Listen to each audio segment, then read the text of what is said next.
I grew up in San Diego. I lived here for 20 years until I heard there was a place that had no fog. And the air smelled like flowers year-round. I moved to Honolulu for college almost 33 years ago. When you grow up in a city like La Jolla, on the shoreline where there is lots of fog, you have lots of things to identify with. Excuse me. My whole life I have wondered, who do I identify with? And if you didn't grow up in La Jolla, you probably asked that same question. Who do I identify with? I think no matter where we grow up, throughout our younger days and our middle years and even our later years, we begin to wonder, where do we fit in? A couple of weeks ago, a girlfriend sent me a link through Facebook, and it was from the Columbus Dispatch. And this is what these women look like. Can you see them? They all have same color hair as me. I thought to myself, oh my gosh, it's on the front page of the Columbus Dispatch. I finally fit in. This is really good news. This is national news. It's on Facebook.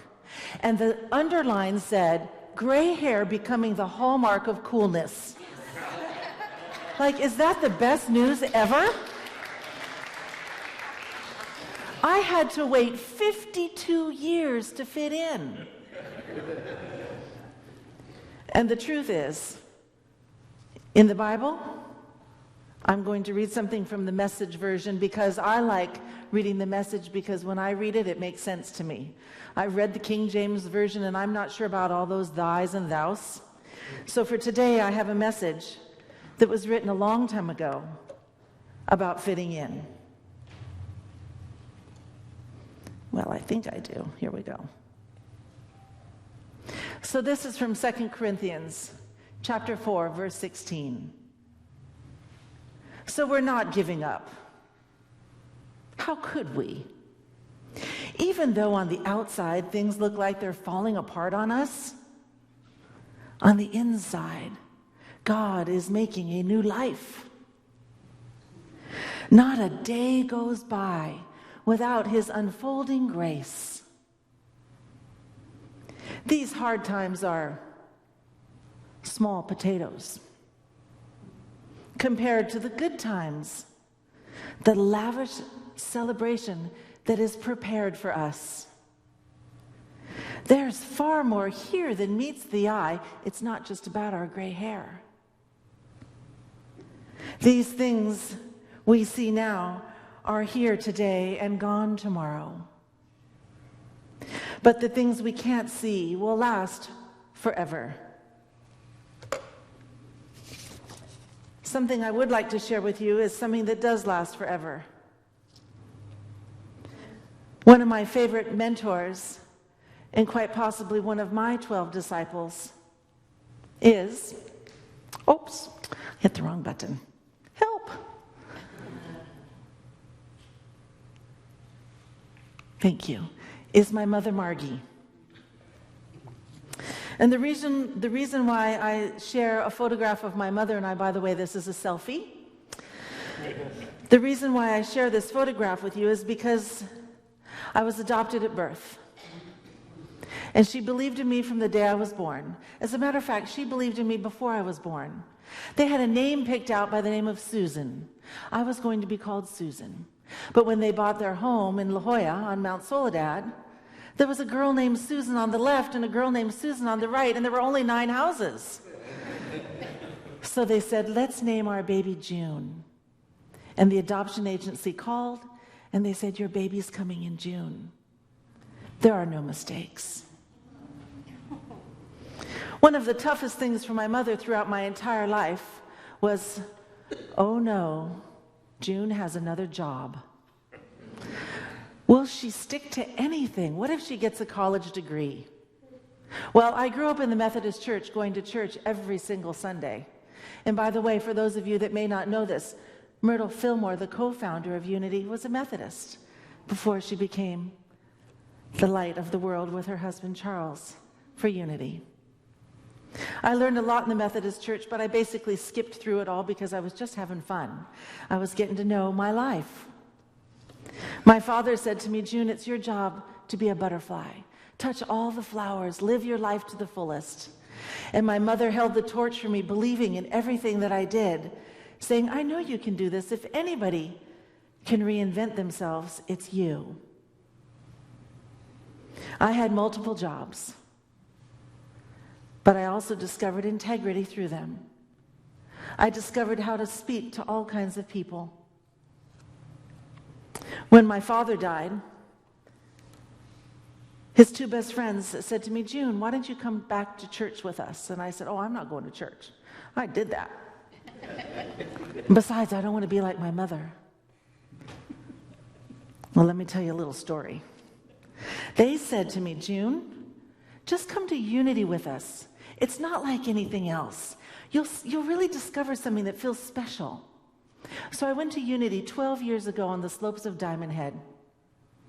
And the talk was entitled ASAP. ASAP, right? As soon as possible. It was given by Reverend Earl Anderson. And he told me, well, I thought he was speaking to me. He said, when you get all cramped up and you want it right now, and there's nothing you can do but think about what you want so badly, everything else has gotten lost. Always say a prayer. It's the same acronym. It is the exact same acronym. Always say a prayer. And when I heard that, I thought to myself, gee, I don't remember ever hearing a message quite like that, but of course I was busy playing. My grandmother was often soothing me with lifesavers in the pew while I was giggling with my girlfriends. And what I realized through this message was that something was coming forward for me. One of my favorite quotes is by Rumi. What you are seeking is seeking you. He's a very old Persian poet. What you are seeking is seeking you. And when I heard that message, as soon as possible, always say a prayer, I thought, I didn't know religion could be so simple. It's just that simple. ASAP. Always say a prayer.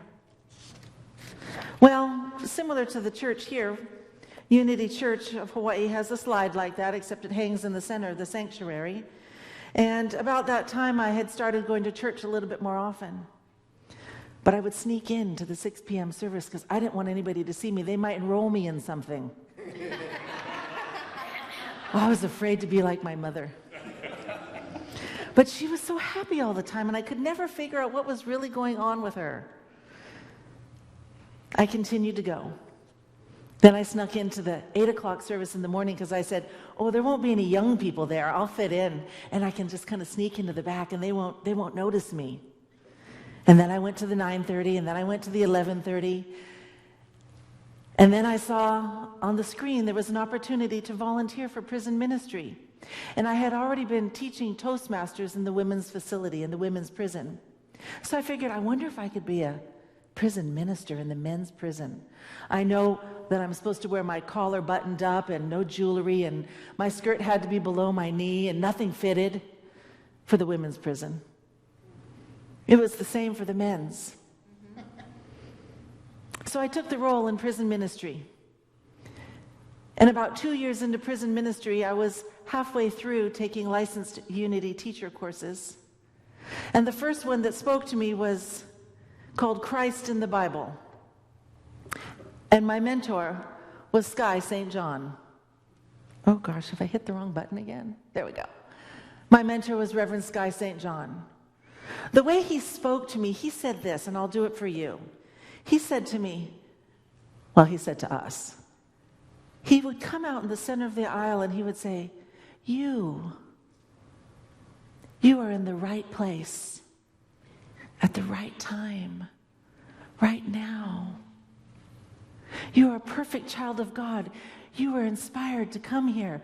You are the Holy Spirit, the light of the world within you. And I thought, oh, is he talking to me? But I could feel this movement. I could feel the call of something that was filling me up. I was being taught. My spiritual growth was blossoming. As I snuck into class, I had a tissue with me. I couldn't figure out why tears were dripping from my eyes. And then I said to my mother, Mom, don't tell anybody I snuck into church. As a matter of fact, I was on the church campus 5 times this week. They might think I'm a born again. That was tough for me. You know, I grew up in La Jolla.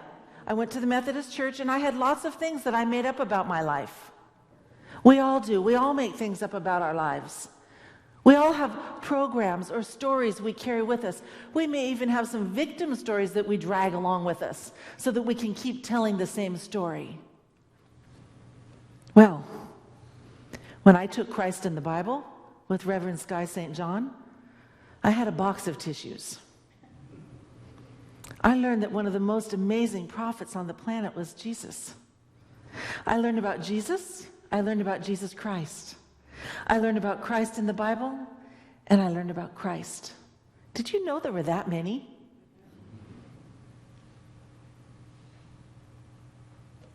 The universe began to correspond with the nature of my song. Even in the morning music that these gentlemen were playing, as I walked in, I had tears sitting on the edge of my face. I went, oh, not again. I mean, this stuff is really good. I found a quote by a gentleman that wrote this book called, oh gosh, I forgot to put the picture of Jesus up here. Did any of you see this movie, Son of God? So I was never one to go see religious films, but I had to see it. First of all, I thought he was handsome. And second of all, I wanted to know more. I was driven to know more. I thought, what does the common media have to say about Jesus? I learned that Jesus offered me choice. I didn't know that I had choice. For whatever reason, I thought I had to do everything the way I was supposed to do it. Mom, I wanted to be the best daughter ever. And it allowed me to open my mind. By understanding the message that Unity offered, I saw that I was a perfect child of God. I saw that even if I couldn't get the clicker to work, or my dress had a little bit of white hair on it, I'm still a perfect child of God. That the light within me shines, and that no matter what I say or do, I'm perfect. That was a hard pill to swallow, especially growing up in La Jolla, where all of my friends had cars when they were 16. The good news is, I don't know if you noticed, but I rode my bicycle all the way to La Jolla High and back, and thanks to my mother and her good Midwestern values, I have fantastic legs. That's the truth. And not only that, I had the best homemade clothes you've ever seen in your life, and she continues to sew me dresses that I wear regularly. I'm so grateful. And so when we think something is a curse, the truth is, it's our creation. We get to choose what we want to do with all of this chatter that runs our minds. And we get to live in our Christ light, the message that Jesus gave us. You are the light of the world. You have the choice to make love visible. So it's letting go of that old stuff. Having a mother that believes in you. Having friends that believe in you. As the days went by, I began to recognize that when someone said, heaven, and they looked up, I went, oh, but I feel a little bit of heaven in me. I feel earth and heaven, and everything became all one. And I couldn't understand when I went to the prison, and some of the standard churchgoers that came would talk to God out there. And finally one day I said, take a breath. Everybody, let's take a breath. And let it out. If God is everywhere present, and you just took a gulp of God, don't you feel good now? You are the light of the world. You were created in the image and likeness of God. Heaven is within you. You are the one that makes love visible. It's your reflection that you see in others' faces. When somebody else smiles at you, it's because you're smiling at them. With the support of our friends and family and a community like this here at Unity, you meet people like, oh my gosh, I screwed up on my slides again, you guys. I'm so glad I have a great God. Well, this was the quote I wanted to give you a little bit earlier when I was talking about Jesus. And the truth is, it's just crazy not to be crazy about Christ as it is about anything else. I've gotten a little bit nutty as the years have gone by. And this was a book written by Peter Kreft of the Jesus Shock. I like it because it reminds me of, if I'm not crazy about myself and all that I was invited to be, how could anybody else be crazy about me? How could anybody else love me if I don't love myself?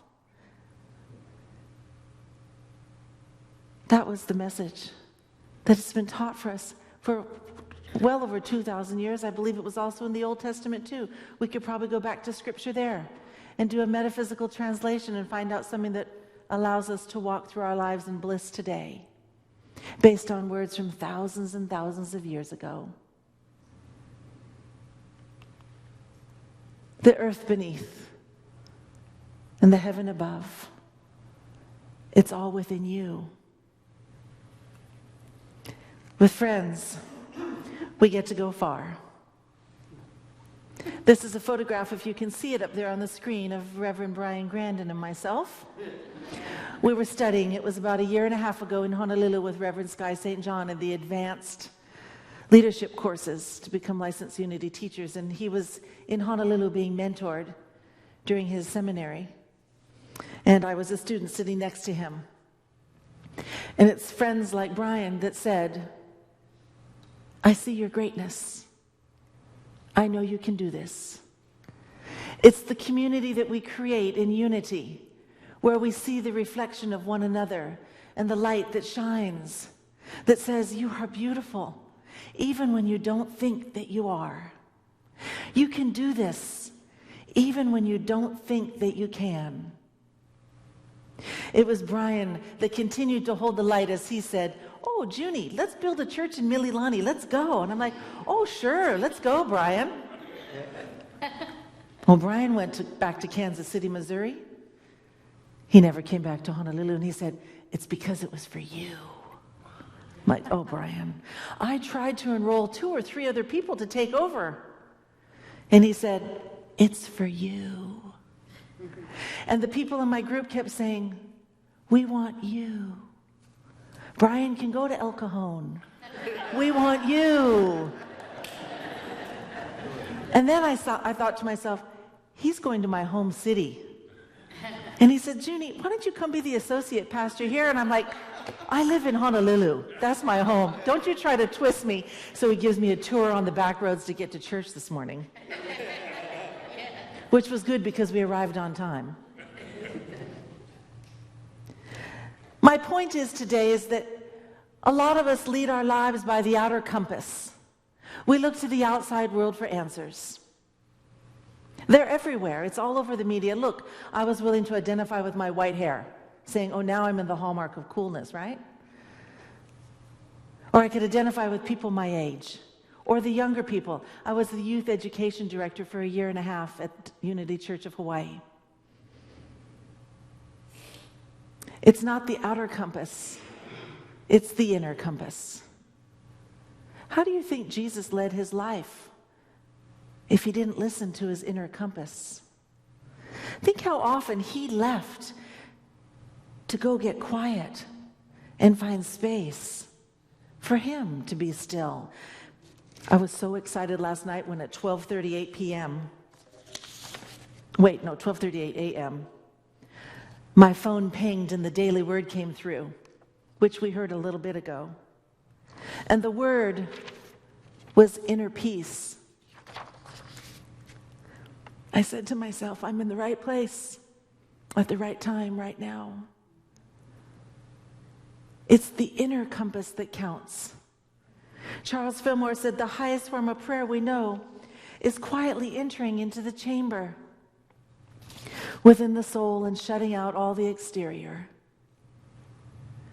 My invitation to you is when you get caught up in needing something as soon as possible, remember that acronym.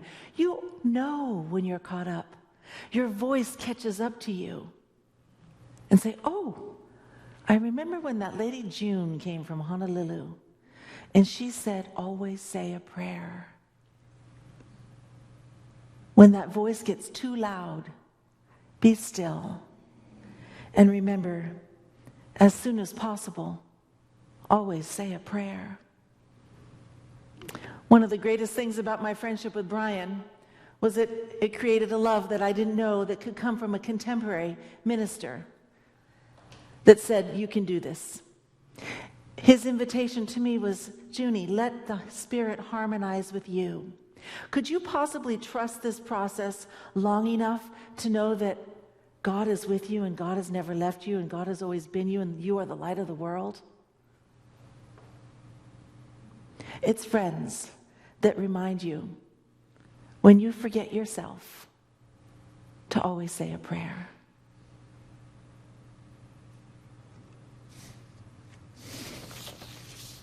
And finally,